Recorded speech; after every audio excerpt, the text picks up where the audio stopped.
I was sitting behind you the night you saw the documentary for the very first time. So I was sort of distracted watching the screen and watching your reaction. What was it like for you to see sort of your life pass before your eyes?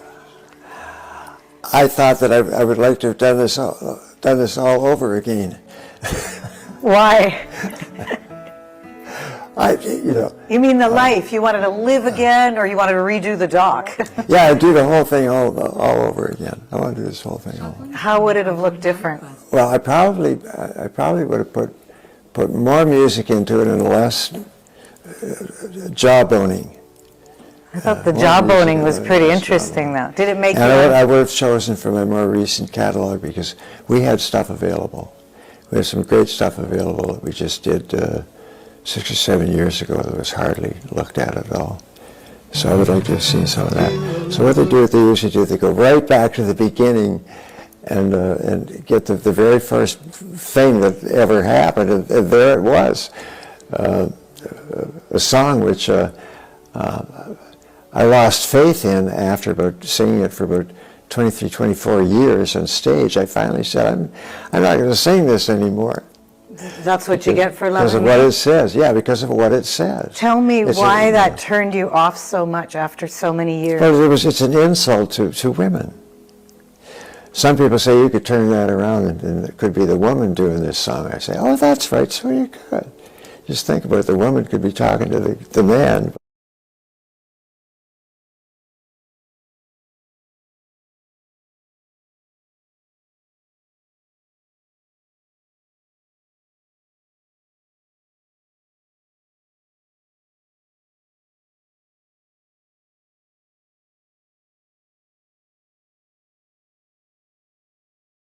Home Sweden, and she took the thing. It didn't bother her. But it bothered you later. It did, yes, it did. But it did later on. Did you ever sort of like the 12-step program go back and say I'm sorry, or? It was too late then for that. We had folded years before that. Things had folded years before that. And the relationship with the kids? That remained. That remained. Well, that's some good news then. Yeah, yeah. It was fascinating to me to hear you say, and I'm quoting you, I hate that song. Oh. In the doc. Well, yeah, I guess it's a very, I didn't know what chauvinism was. That's as close as I can get to it as a description. You just aren't supposed to put it into a song. Being that early on in my career, I wouldn't think about it much. I wouldn't also think about what was going through my subconscious at the time, very, very much. I would just say, hey, there's a song going, and the next thing you know, somebody has a hit record with it, and there it is. Huge. Not myself, but you know. Number one, wasn't it? Didn't it become? Well, I think they made it up. Peter, Paul, and Mary made it up to number 5, but before that, Ian and Sylvia had a very nice recording of it as well. They were another group who were a duet. Ian and Sylvia were there at the dawn of the folk revival, and they had already done. They were the first ever to record any of my material. It was amazing to see Sylvia Tyson at your documentary. Absolutely. Over time, though, doesn't that say something to you? Over history, these people are still dip into your life. Yeah, she's done very well. She's written a novel and done all kinds of things. I learned so much about your music, not just that song, but your inspiration for other songs that became global hits, Sundown, for example. What was happening in your life at that time? By that time, I had moved on to a singular life again. Meaning? Meaning I'd gone through my first separation and divorce. And I was... I actually was a bachelor for 19 years. But during that time, there were some relationships, and I remember my first one was with a really good old friend of mine, Kathy Smith. They were sort of downtown. I was out in the country. We were living at that time in a house out in King, and I was writing, and I was getting ready to make an album and getting ready to go on a canoe trip, all at once.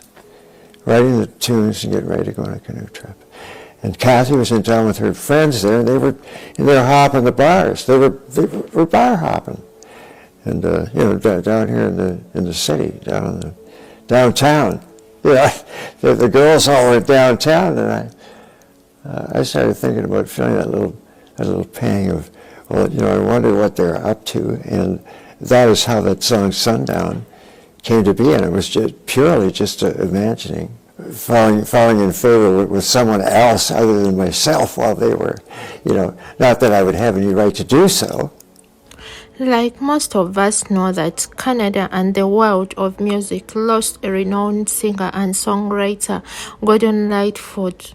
The public is therefore invited to pay their final respects to Gordon Lightfoot at St. Paul's United Church on May 7, 2023, from 1 p.m. to 8 p.m. Memorial donations to the United Way would be highly appreciated and to be made at the Mandel Funeral Home, 79 West Street, North Orillia, Ontario, L3V 5C1 or 7053252231. Gordon Lightfoot passed away on May 1, 2023, aged 84. He is one of the strongest and resilient humans that we have ever seen. He went through a lot, just as you have heard from his interviews, from relationship struggles to career struggles, but still managed to emerge as a victor, winning an international fame, whose songs became part of the Canadian culture, earning him lots of fans at both local and international levels.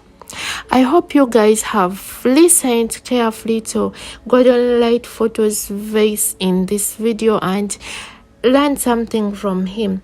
Drop us your comments on what you have learned, the memories you have, and send your sincere condolences and prayers to his family, but please keep the comments respectful. Gordon Lightfoot is famously known for his classics like If You Could Read My Mind, Early Morning Rain, and The Wreck of the Edmund Fitzgerald.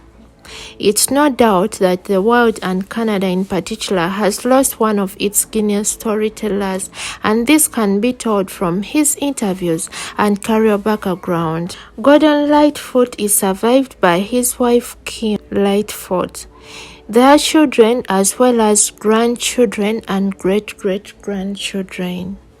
Our thoughts and prayers are with Gordon Lightfoot's family and loved ones, and may his soul rest in eternity.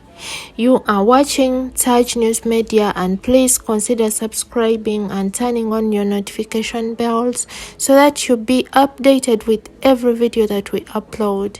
I love you guys and stay safe. Bye-bye. Details concerning the funeral and everything that will be updated officially will be posted right here, and subscribe and let's keep in touch. Bye-bye.